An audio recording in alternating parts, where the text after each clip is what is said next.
Good evening, and welcome to episode 20 of our Life Lived series. I have titled this episode Growth, and I chose the image of trees and roots because I think in life, finding out where you are, where you fit, and who you are, and what makes you really helps build who you are and driving those roots deep into the ground and standing for who you are. It's difficult to be someone who is ridiculed or uncomfortable with themselves to find a positive way in which to really find out and see and believe in who you are and digging deep in who you are and really planting roots on what is going to establish who you are in life and as you move forward. And, it's difficult to not only deal with what you're going through today, but also even contemplate what it's going to be like in the future. I know some of you might not even think that there is a future for you.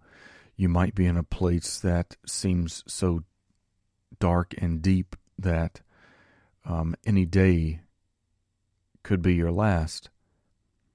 And I don't know, I hope that you've listened to all or at least some of the episodes that we've had before, because one of the things that I like to talk about and at least reiterate is that everything changes. And everything changes in a way that you don't know. You don't know what tomorrow's going to be. You don't know how somebody's going to act tomorrow. You don't know, what next year or next month is going to bring. And it pains me to think that you or someone is in a place where they don't really know how they can cope with what they're doing today and going through today, more or less think about how they're going to plan living the rest of their life. And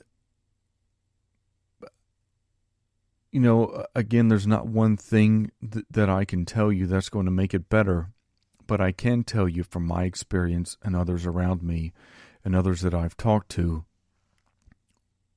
what seems important or detrimental today isn't going to be that way in the next years or months, and especially throughout the rest of your life. And so when I started thinking about what I was going to talk about tonight, I started to think about, okay, one of the things that I talked about in the last episode was finding something good about you and focusing on that. And I want you to continue to do that, and I'll do that probably. I'll talk about that probably on Friday. I might do Thursday just because we're coming up on a holiday weekend. But either way, I will do another episode this week. And so with that, though, it's really about finding who you are and believing in yourself and finding one or hopefully many things about you that you like and love. And with that, you'll find growth. You'll find growth in believing in who you are or believing in the one thing about yourself until that really blossoms into something more and larger and bigger. And maybe that becomes a part of your life and a role as you continue to grow. And having a strong foundation and strong roots, yes, can come from family, it can come from friends, but in the end, it ultimately comes down to you, because, people can change. It's not to say that you're not going to have the same friends a year, 5, 10 years from now, or for the rest of your life. And hopefully you've got close friends that will do that. But even if you don't, or even if you do, you still need to rely on yourself, because, you don't want to have to rely on what others say or think about you, because you are who defines you. And if you think about it, if if you're going through something right now or have for several years where you've got someone who's picking on you, or a group of people who are picking on you or making fun of you or whatever it is, that's not defining who you are. It might feel like it because it seems like it's always coming at you, but that's a negative thing. And even from a positive aspect, we don't want to rely on other people to make us feel the way we do. Now, of course, we would like to have that affirmation and that support from other people, but finding what makes you so special will really help you create your own roots and stand your own ground and become who you are and grow who you are, because you are able to look inward and to be able to define that. And I know it might sound ridiculous to say that, and it might sound like a self-help, tape of somebody saying, just believe in yourself, just believe in yourself. And I know that sounds somewhat ridiculous, but again, I'm not saying that that's going to, be the end-all answer, and that you should, I don't know, really, not focus on you. But it's an important thing, and I say that because of what I've gone through. I, again, have been in so many dark places in my life, and I was, again, picked on and ridiculed for so long that I completely changed my life and changed who I was. And it pains me to think that you would have to go through what I did and realize how many years and years that you end up losing when you finally realize who you are, you're comfortable with who you are. And that, of course, this isn't to say that I love myself every single day. I mean, I love who I am, but it's not every day I look in the mirror and I'm just this gleeful person. It's not like that. Life isn't like that for no matter who you are. But it really comes down to, if you're having a bad day or an off day and something comes at you, that you're able to understand and handle it because of who you are and how you've grown inside. So again, it's not about, flower power and, constantly just thinking that you're going to wake up in the morning and love who you are and love what you see in the mirror. That's not going to be every day. My goal, again, is to try to find a place in you that you feel confident and comfortable with. So when we're going back and thinking about roots, yes, it can be helpful to have family that helps you with that, or friends, or some sort of support structure. But in the end, you're still the one who is laying your head on the pillow at night, alone with yourself, thinking about the day or thinking about yourself, or focusing on your feelings, and being able to, really have a grasp and understanding of who you are and what your feelings mean can really help you feel hopefully better about yourself, or at least whatever's come at you that day and whatever you fear is going to come tomorrow, you can still feel comfortable knowing who you are now, or at least being able to start feeling comfortable with who you are now. And if you're not there yet, I hope by listening to this and to these other recordings that I've done, hopefully shed some sort of light. So I think, when we think about growth, we think about growth not only with us, but with others and other people around us. One of the things, again, that I've reiterated on several occasions is people change, and who you're around today aren't going to be those same people that you're around for the rest of your life. So while it might seem hard to face other people on a daily basis, whether it be at work or whether it be at school or whether it be family or wherever it might be, it's not always going to be like that. And I know that it can seem hard to even think. I mean, especially let's say that, this is let's just say you're starting in ninth grade, and then, within the first month of ninth grade, this seems like it's going to be a really rough year. And then you start thinking about, well, not only do I have to worry about the rest of the year in ninth grade, I've got to worry about 10th grade and 11th grade and 12th grade. I've got years before any of this is going to get better. Are you telling me that just by thinking of myself and focusing on me that this is going to make it better? It will make it easier. I can't say it will directly make it better. But I think that a lot of that really comes down to you and who you are, and hopefully who you can find in yourself. Because, like I said, in my ninth grade, really, even it wasn't even the first month. I had over the summer been dating someone, and they were a year older than me, and we only lasted a couple of weeks. And they happened to go to the same school I did my ninth grade year. Now they were in 10th grade. So now they not only were older than me, they already had an established group of friends. So, and I was heartbroken and pain-struck from what I had gone through in the relationship. And within the first month, what she ended up doing was dating somebody new. And they both used to stand in the hallway, almost, it seemed like, between every single class, and yell things at me, and point and laugh at me, and mock me, and make fun of me. And oddly enough, during our relationship, everything seemed fine. So it was really weird, first off, to go into ninth grade, into a new school with new people, and already be heartbroken and knowing that I'm going to see this person quite possibly on a daily basis. But then to make things worse, not only did I see them, they made, it was rough.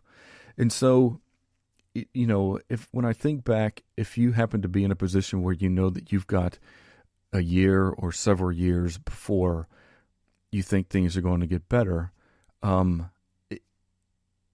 if I had at least started to find out more about me and focus on me, it wouldn't have made those next several years so painful. And one of the main reasons that I started this, there are several, but one of them is to hopefully prevent you from having to go through and lose time and happiness like I did. And it's time, unfortunately, is something that you can't get back. And I hope for all of you that you have a lot of time in your life. And I hope that you're able to utilize that time in a manner to where when you look back, you can be happy with what you've done, or at least feel like you've made the right decision, and not have your life and your decisions be made for you because of what other people said or thought or pointed out or did to you or what have you. Because time is incredibly precious. And the more time that you can spend being happy, or not even happy, at least in a place where you don't feel dark and you don't feel down and you don't feel like everything is against you and all the weight of the world is on your shoulders. I hope that doesn't happen, or if it is, that it changes, because it gets better. Things, again, people change, your life changes. You really don't know what's going to happen tomorrow. You don't know who you're going to meet. You don't know where you're going to go. You don't know what you're going to experience. And like I've said before, I wish that I could just come into everyone's life and make those changes. Like, as I got older, I ended up going to a school where it was first grade through 12th grade. And I was a junior or a senior, and it was really interesting to see young children or younger ages. We're talking first grade, second grade, third grade, fourth grade, so on and so forth. To see other kids pick on other kids in that age, and I thought, I wish I hate. First off, I hate that for these kids, because not only that, for me, when I saw something like that, I think not only are these kids too young to be really, digging on other kids, but those are also years in which you start to define who you are and your personality. And if you start out at such a young age being picked on like I did, then you become someone who's very standoffish. You tend to not want to be close to people, and you change who you are and who you end up becoming, and then it just makes it even worse as you get older, and it can be difficult to kind of reverse those. In any case, as I was older and seeing these younger kids in these earlier grades go through these types of things, I started, I reached out to these kids, not in a way to say that, I'm here to protect you or anything like that. I came across as a friend, and I truly meant that. And I even got to the point to where in some of my later hours in the school year, I could go and teach some of these kids for special parts of certain classes, like computer classes. I was fortunate to grow up with computers far before a lot of you probably really realize where computers came from. And there was a lot that I could teach these kids. And so I would teach them how to do cartoons and or at least short animations and things like that. And I did all of this because I wanted them to realize, if you're young now and you're getting picked on now, you might tend to think or might become afraid that as you get older, it's only going to get worse.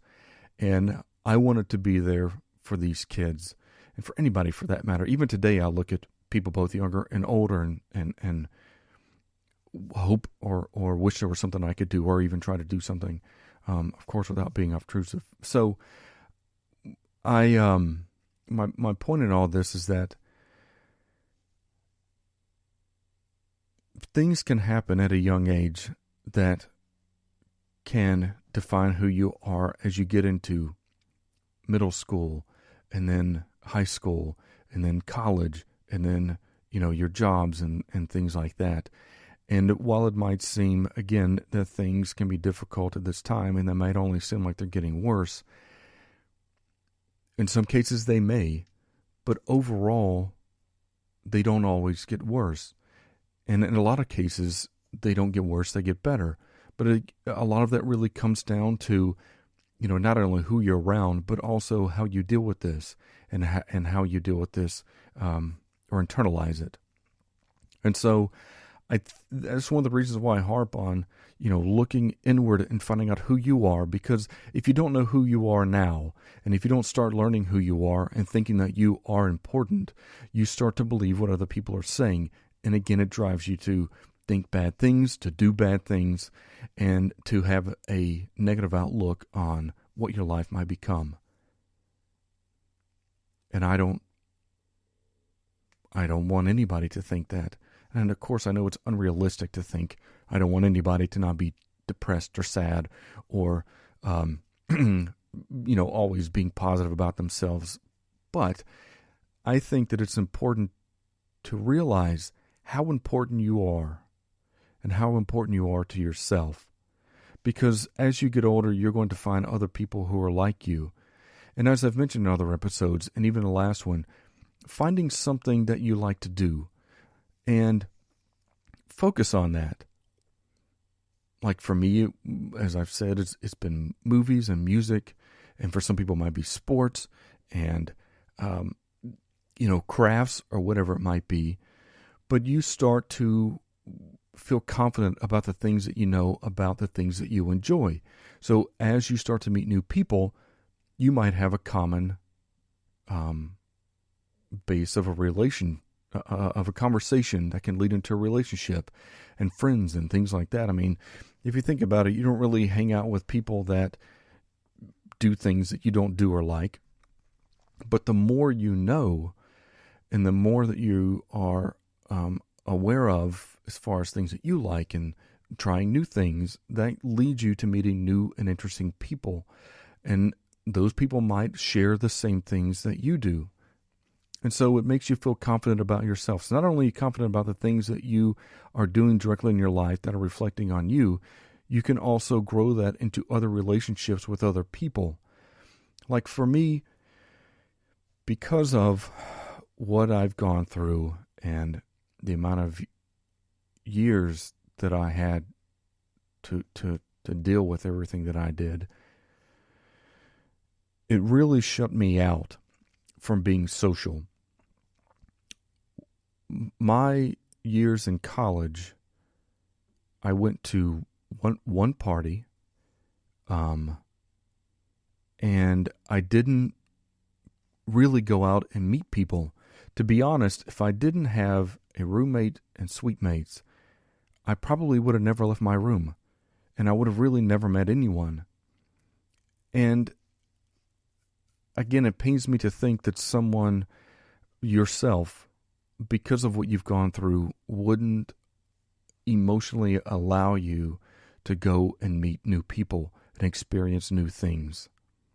Because everybody's different, especially, even geographically, depending on where you live. The things that's really common in your town and in your city or in your state are completely different than other people in other states or other towns or even other neighborhoods. So, when you look at even just the people in your school and you think, well, none of these people here have anything that I'm very interested in. But that might be true for this moment in time, but that isn't the same for what you're going to experience in life. And when I look back, I think of all the friends, or at least all the experiences that I could have had that I didn't.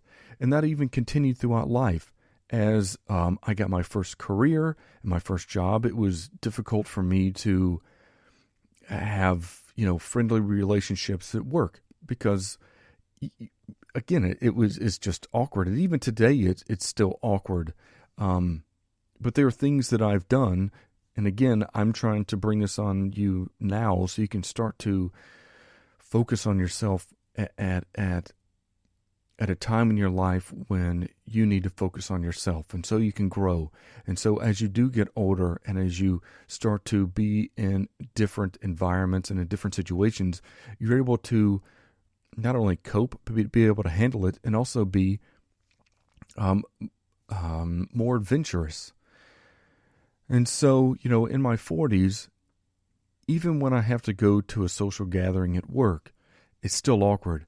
I'm still the guy who, in some cases, will, stand in the corner and I, only talk to people that I directly know. And those people, it's always, I always admired people who could go and talk to other people.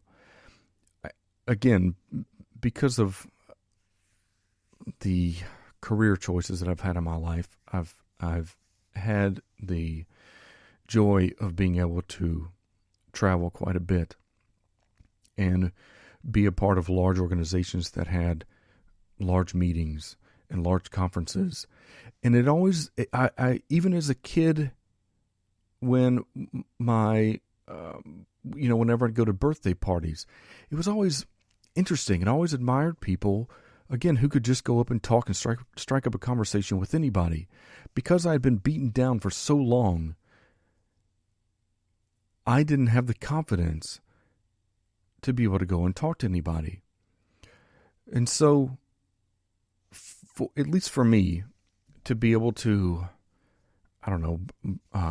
broach the basic topic of a conversation with a stranger, I always go to music and movies or TV, primarily because, most people have seen one of the TV shows I've seen or one of the movies that I've seen or listened to one of the bands that I listen to. And so, it kind of, gives me a way to, at least at some point in time, to have a conversation with someone.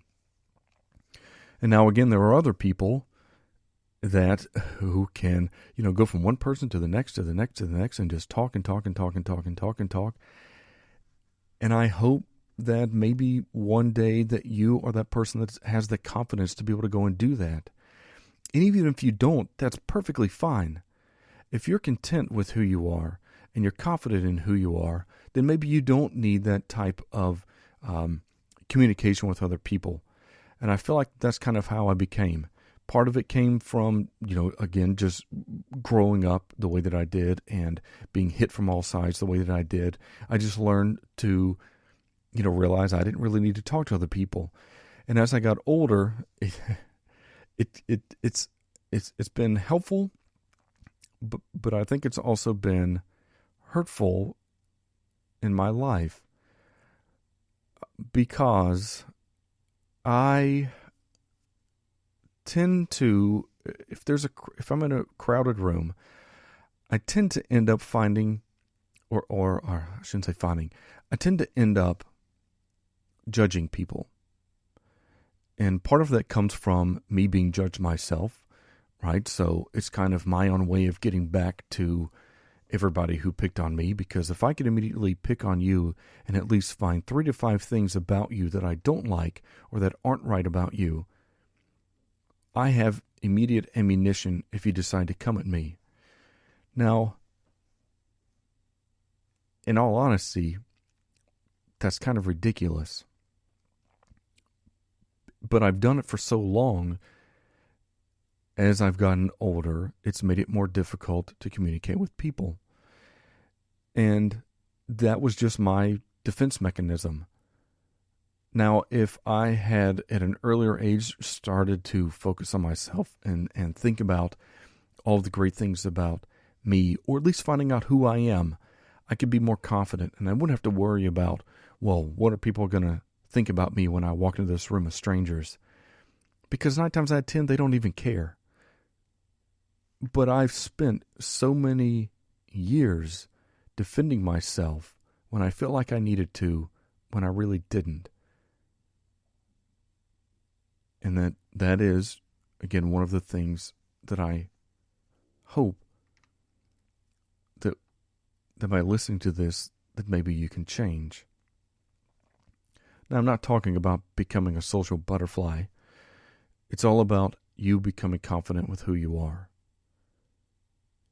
And so, in the end, it's in some form or factor, like I said, I would at least find 3 to 5 people or 3 to 5 things about almost every person in the room that I didn't like. And that's just not a healthy way to be.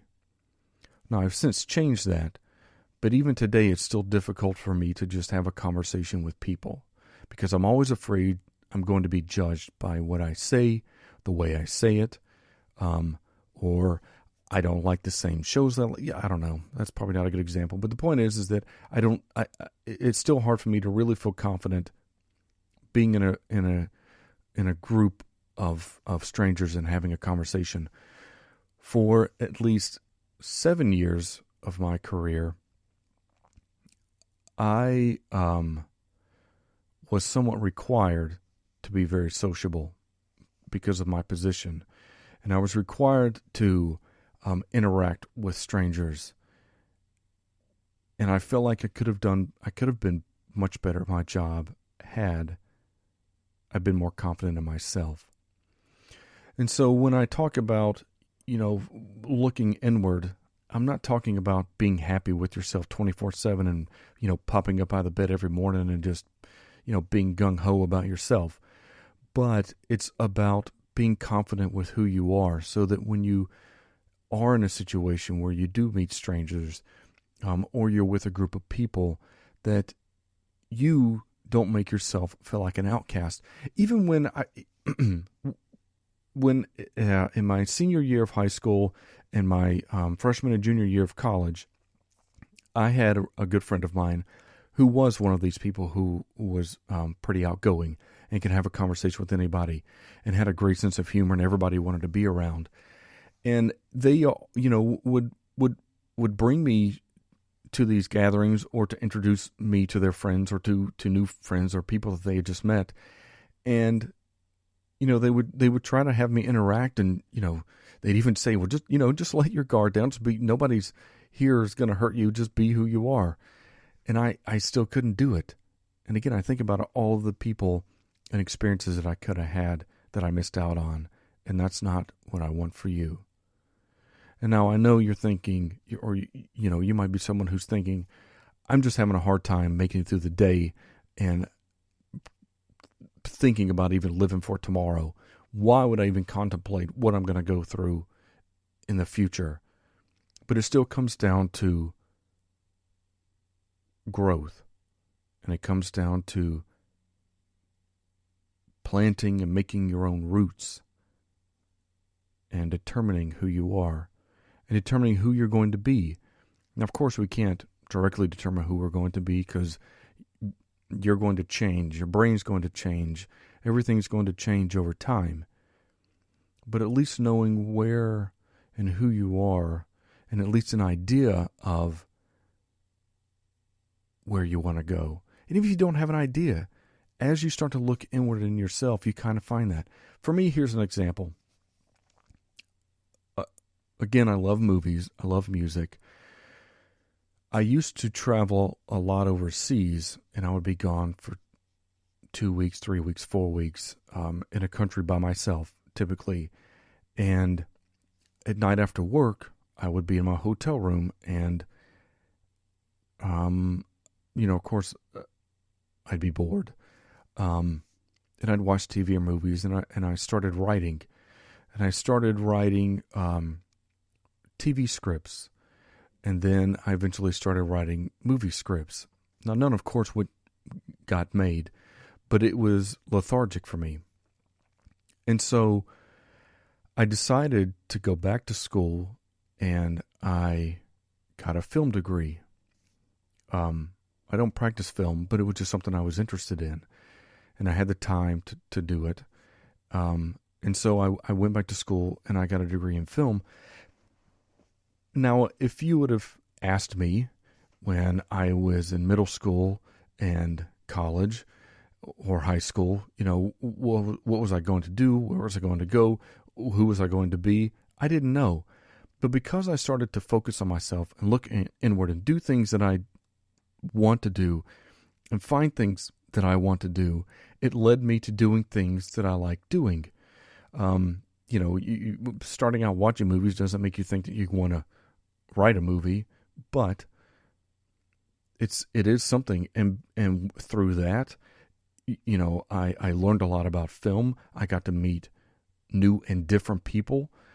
And, again, it comes down to being internal and growth. And one of the reasons that I mention this is because first, finding out who you are, never know where that's going to lead you. Secondly, I kind of wish that I'd done that when I was younger. When I went back to college for my film degree, I was 27. And so, that was somewhat awkward to be, 27, and everybody else in my class was 18 and a few years older. But I kind of wished that I, like I said, had really found who I was earlier, and so that I could have, really developed further friends and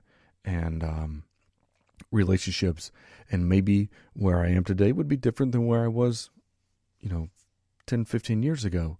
Now, that's not to say that I love where I am today. I love my life.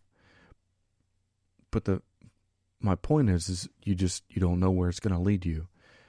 And the sooner you can really focus on who you are and learning to let things just kind of roll off of you, you never really know where you're going to end up. And I hope for all of you, it's a wonderful place. So, growth is important. And starting to develop your roots are important. And not only starting the growth of your roots, but also having them dig deep and also branch out. Because the stronger base you have and the more diverse base you have, the more comfortable you'll be with yourself and the stronger you'll be. That's probably the most important thing. Finding you and being strong and continuing to grow and be strong.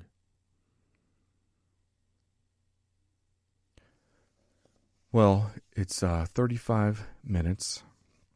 I feel like I've talked enough. As I've said at the end of most episodes, if there is a topic you want me to discuss or talk about or go deeper on or give an opinion or a personal experience on, please feel free to email me at lifeliveseries@gmail.com. I try to do live episodes on Spreaker every Tuesday and Friday at 9:30. Lately, it hasn't turned out like that because of things that have come up in work, unfortunately. But I'm still going to try to stick to that. If not, I'll at least record and upload episodes for you. And on Thursday or Friday, like I said, I'll talk about focusing on the things that you, or at least hopefully the one thing that you focused on about yourself. And I hope we continue to do that. Like I said, it can be, maybe you like your fingernails, or maybe you like the lines in your hand, or your feet, or whatever it might be. I want you to be able to focus on one thing and really drive how important that one thing is to you, the way you feel about it, and what it means to you. Like I said, it doesn't have to be anything physical. It can be, the way that you are able to solve math problems, or the way that you understand language, or the way that you speak, or the way that you write. Maybe you love your handwriting, or maybe you love how fast you can type. I don't know what it is, but it can be anything. The point is finding one thing that you can see is something that's great about you. Everything is. But for now, I want you just to find one thing. So thank you for listening. I hope this was helpful. And take care of yourself.